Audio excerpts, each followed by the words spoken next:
Дайте пацанам посчитать потери. Самонали погибает на сцене. Снова один, прогуляюсь без тени. Заливаю один поцелуй на шее.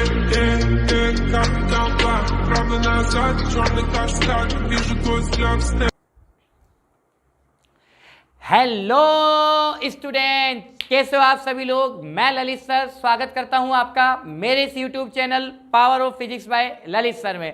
तो प्यारे बच्चों, लास्ट टाइम हमने जो टॉपिक पढ़ा था वो टॉपिक था कंटिन्यूअस चार्ज डिस्ट्रीब्यूशन, और आज हम जो टॉपिक डिस्कस करने वाले हैं हमारे लेक्चर में बहुत इंपॉर्टेंट टॉपिक, जिसे बोलते हैं ना फर्स्ट चैप्टर की लेड लाइन, जो उठनी है बोर्ड एग्जाम में। ठीक है, वो टॉपिक आज मैं लेकर आया हूं, और वो टॉपिक है सिंपल, लेकिन उसका जो कॉन्सेप्ट है, उसकी जो एप्लीकेशंस हैं, उसके जो इंपॉर्टेंट फैक्ट हैं, उसके जो न्यूमेरिकल कंसेप्ट हैं, कहीं ना कहीं एग्जाम में पूछे जाते हैं। तो टॉपिक आपने सबने सुना हुआ है कि जब इलेक्ट्रिक फील्ड माइकल फेराडे से भिड़ गया था तब गाउस अंकल आए थे। ठीक है, तो आज अपन जो टॉपिक लेकर आए हैं वो है गाउस लॉ।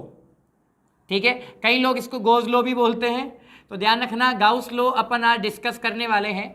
अब सबसे पहले बात आती है कि सर गाउस लॉ दिया क्यों गया, ऐसी क्या रिक्वायरमेंट पड़ी कि गाउस लॉ को आना पड़ा।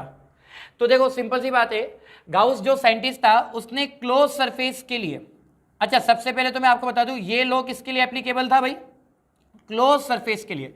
तो गाउस ने क्लोज सरफेस के लिए बेटा एक लॉ दिया था, और वो लॉ किसके लिए दिया था, किस चीज को कैलकुलेट करने के लिए, टू कैलकुलेट द फ्लक्स।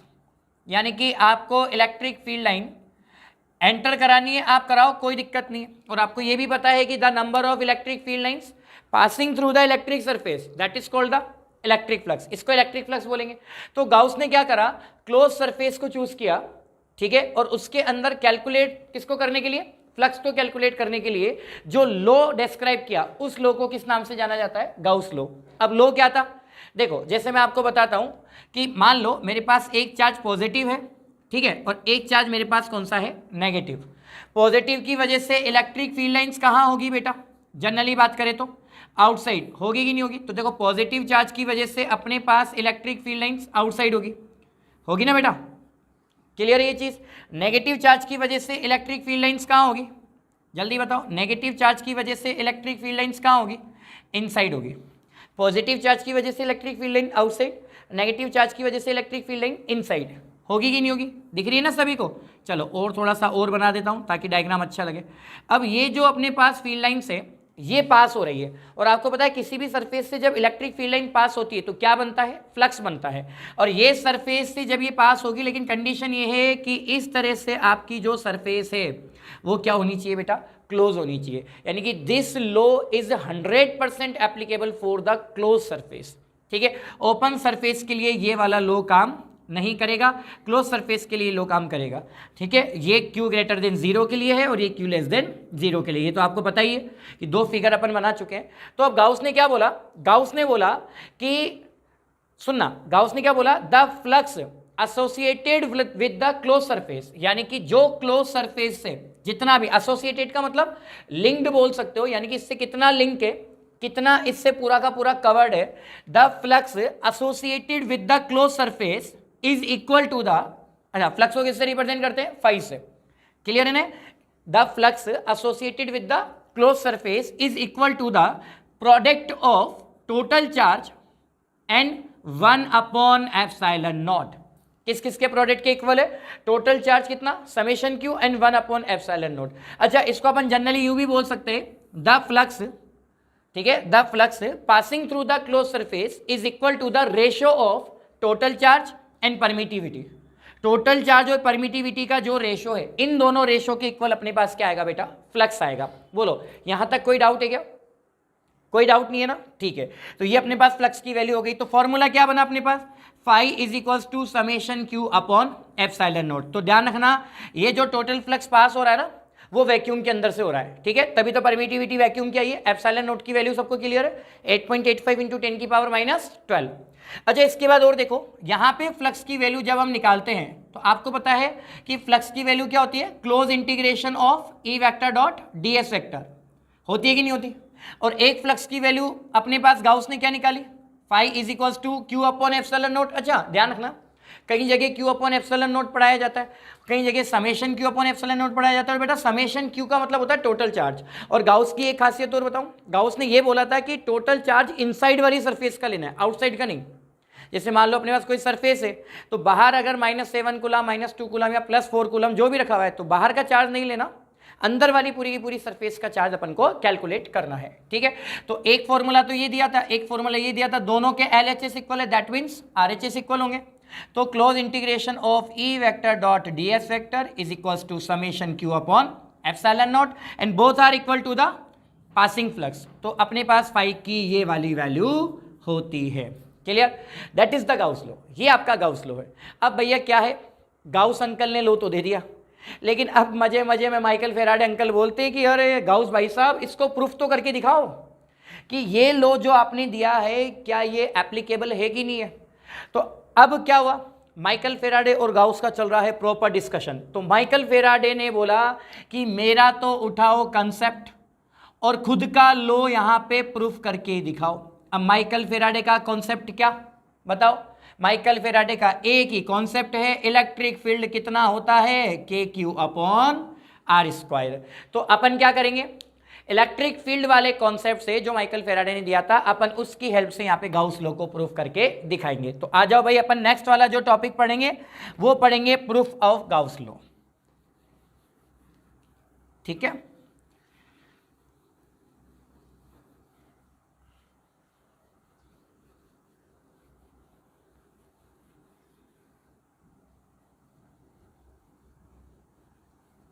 हाँ बेटा चलो, यहां तक कोई डाउट है,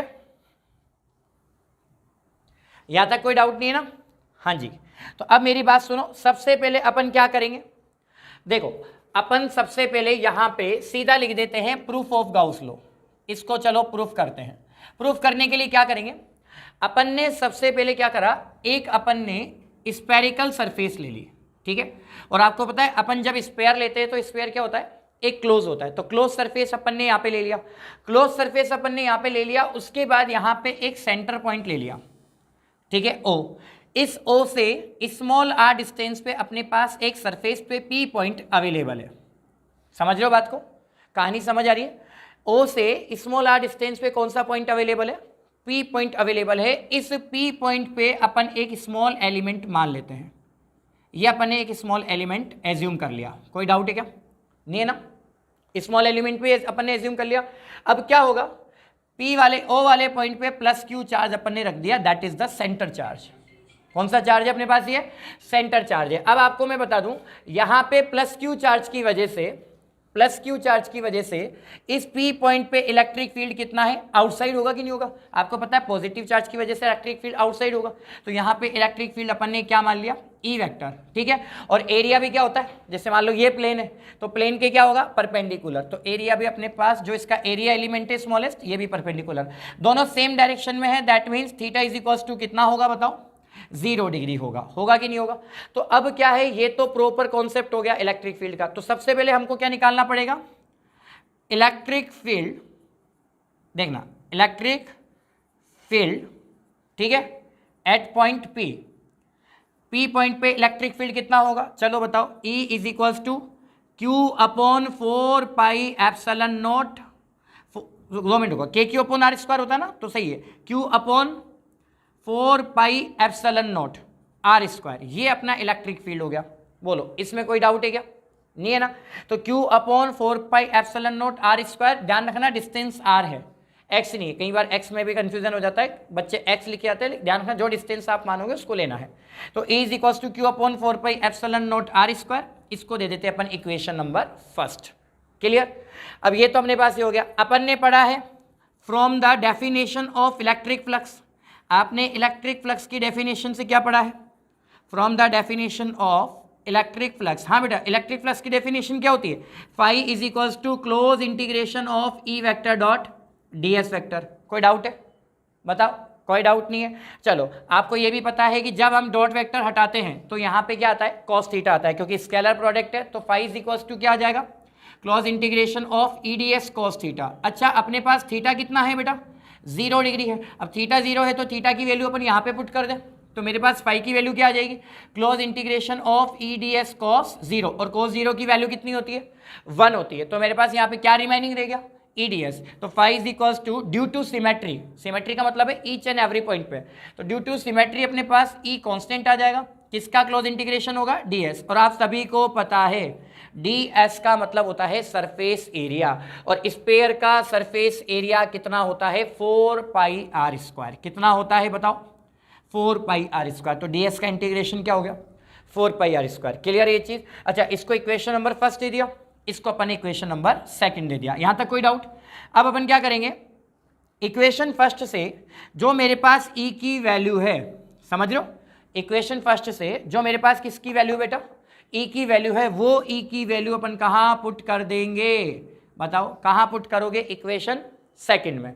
तो यहां पर क्या हो जाएगा, from equation first and equation second. Equation first और इक्वेशन सेकंड से क्या प्रूफ करना है अपन को, phi is equals to, E की वैल्यू कितनी है बताओ, क्यू अपॉन, बोलो बेटा, Q upon 4 pi epsilon naught R square.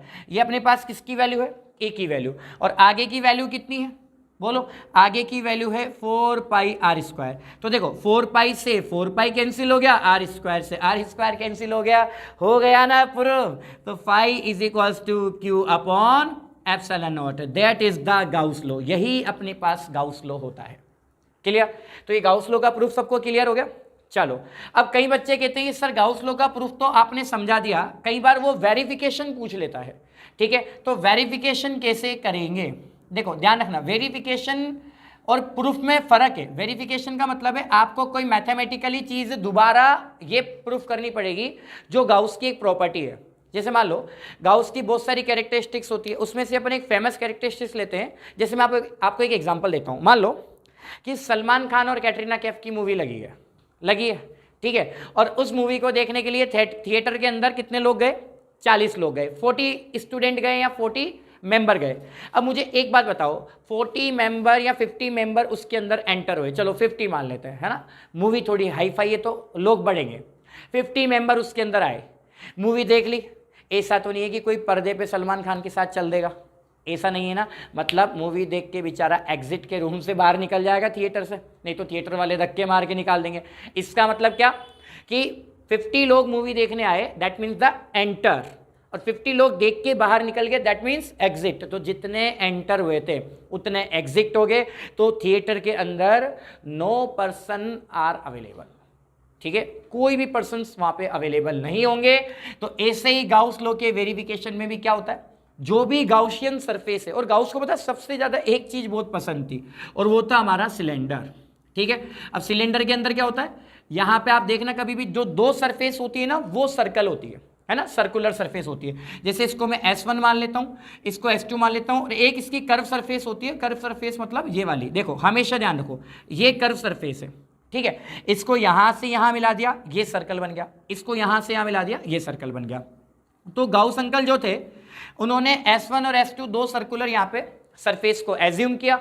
अब उसके बाद भाई साहब आप खुद सोचो कि यहाँ से जितनी फील्ड लाइंस एंटर करेगी उतनी फील्ड लाइंस एग्जिट होगी कि नहीं होगी। तो टोटल फ्लक्स क्या आना चाहिए, 0 आना चाहिए।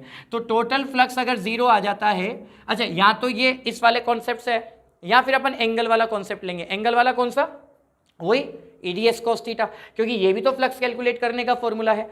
अब यहाँ पे देखो अपन जर्नली बात करें तो आप यहाँ पे प्रूफ करोगे क्या कि टोटल फ्लक्स 0 होना चाहिए। अब मैं आपको एक चीज क्लियर करता हूं, मान लो कि अपने यहाँ पे ये एक्सिस है, क्या है बेटा, एक्सिस, और आपको पता है कि जैसे मान लो ये वाली सरफेस है तो अपना इलेक्ट्रिक फील्ड इस तरफ होगा, ये वाली सरफेस है तो अपना इलेक्ट्रिक फील्ड इस तरफ होगा कि नहीं होगा, आपको पता है ना, आउटसाइड ही होता है। तो इस सरफेस पे अपने पास एक्सिस ये पास हो रही है, ये अपने पास सरफेस कौन सी है, S1। अब आप सोचो यहाँ पे अपने पास इलेक्ट्रिक फील्ड कहाँ होगा, इधर की तरफ होगा कि नहीं होगा। इसी के ही परपेंडिकुलर एरिया एलिमेंट यानी कि इधर निकल जाएगा। तो आप देखो दोनों सेम डायरेक्शन में है, तो थीटा कितना बेटा, 0 डिग्री। थीटा कितना, 0 डिग्री। ऐसे ही इसका इलेक्ट्रिक फील्ड कहाँ होगा बताओ, इसका इलेक्ट्रिक फील्ड कहाँ होगा, इस तरफ होगा ना बेटा। लेकिन सुनो यहाँ पे एक चीज है, यहाँ पे अपने पास ऐसे समझो कि जो चार्ज है, आप देखो एक मजे की बात बताऊं, इलेक्ट्रिक फील्ड है ना, यहां से एंटर कर रहा है, या फील्ड लाइन्स आप समझ सकते हो, फील्ड लाइन से ना ए से एंटर कर रही है, ठीक है, एंटर कर रही है, इसका मतलब इधर प्लस होगा, और उधर की तरफ से मतलब है ना जाके फिनिश हो रही है, वापस नहीं आ रही। ऐसा थोड़ी है कि वापस ऐसे घूम के आ गई, इधर से एंटर कर रही है, उधर जाके फिनिश हो रही है, दैट मीन्स ये पॉजिटिव है और वो नेगेटिव है, तो इलेक्ट्रिक फील्ड की डायरेक्शन पॉजिटिव से नेगेटिव होगी। क्लियर? तो एक इलेक्ट्रिक फील्ड अपने पास कैसा होगा, इलेक्ट्रिक फील्ड तो पहले भी इसी डायरेक्शन में था, इसका इलेक्ट्रिक फील्ड कैसा होगा, यहां नहीं होकर के कहां होगा बताओ, इस तरफ होगा, लेकिन इसका एरिया एलिमेंट प्लेन के परपेंडिकुलर, क्योंकि एरिया एलिमेंट अंदर थोड़ी जाएगा, ठीक है, तो इसका एरियल एलिमेंट तो परपेंडिकुलर बाहर आ गया, तो ई इधर है, ds इधर है, यानी कि थीटा कितना 180 डिग्री। अब अपने पास बची कर्व सरफेस, कर्व सरफेस कौन सी होती है बेटा, ये वाली। अब यहाँ पे कर्व सरफेस अपन ने इस तरह से बना ली, ठीक है, कर्व सरफेस का सीन तो वही है, इलेक्ट्रिक फील्ड तो इधर ही अपना, तो इलेक्ट्रिक फील्ड अपना इधर शो कर दो, ठीक है, और कर्व सरफेस का जो एरिया एलिमेंट है वो इसके परपेंडिकुलर शो कर दो, यानी कि एंगल कितना हो जाएगा 90 डिग्री। क्लियर? अब यहाँ पे S1 और S2 दोनों का जो सरफेस एरिया है वो सेम है, क्योंकि दोनों ही सर्कुलर सरफेस है, तो सिलेंडर में तो ये है कि दोनों का एरिया सेम होगा। तो अपन को टोटल फ्लक्स निकालना है, क्या जीरो आता है कि नहीं आता, दैट इज द φ1 + φ2 + φ3, इसका कैलकुलेशन करना है। क्लियर?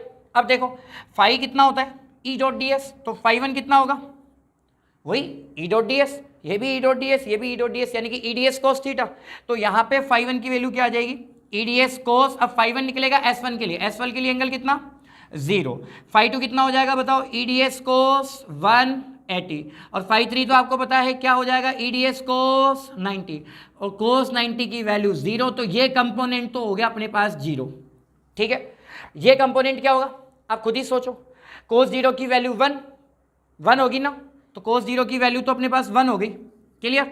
ई को बाहर निकाल लो, और आउटसाइड में ई को आउटसाइड निकालने के बाद ds का इंटीग्रेशन करेंगे, कितना आ जाएगा s, और अगर सरफेस S1 है तो S1 की वैल्यू s के इक्वल है। क्लियर? यहाँ पे प्लस ई को आउटसाइड निकालो, cos 180 कितना है -1, तो माइनस प्लस कितना हो जाएगा माइनस हो जाएगा, वही ई को आउटसाइड निकालो, ds का इंटीग्रेशन अगेन कितना हो जाएगा s, और लास्ट में ये 0 तो अपने पास है ही सही 90 वाले का, इससे ये कैंसिल हो गया, that means total passing flux will be 0 through the any close surface. ये गाउस लॉ का वेरिफिकेशन है। तो गाउस लॉ क्या होता है उसका डिस्कशन कर लिया, इसका प्रूफ कर दिया, इसका वेरिफिकेशन कर दिया, ठीक है। तो ये अपना सिंपल सा गाउस लॉ अपन ने डिस्क्राइब कर दिया। नेक्स्ट वीडियो में अपन पढ़ेंगे कि गाउस लॉ की क्या क्या प्रॉपर्टीज है, क्या क्या उसके इंपॉर्टेंट फैक्ट हैं। तो प्यारे बच्चों, आज के इस वीडियो में अपन ने केवल एक शॉर्ट डिस्कशन किया था गाउस लॉ को लेके। अगली बार इसकी प्रॉपर्टी भी लेकर आऊंगा और एक क्यूब कंसेप्ट लेकर आऊंगा, ठीक है, कि कॉर्नर पे चार्ज रखा है तो उसकी वैल्यू क्या होगी। क्लियर? चलते हैं, वीडियो को लाइक शेयर और सब्सक्राइब करना ना भूलें। जय हिंद, जय भारत।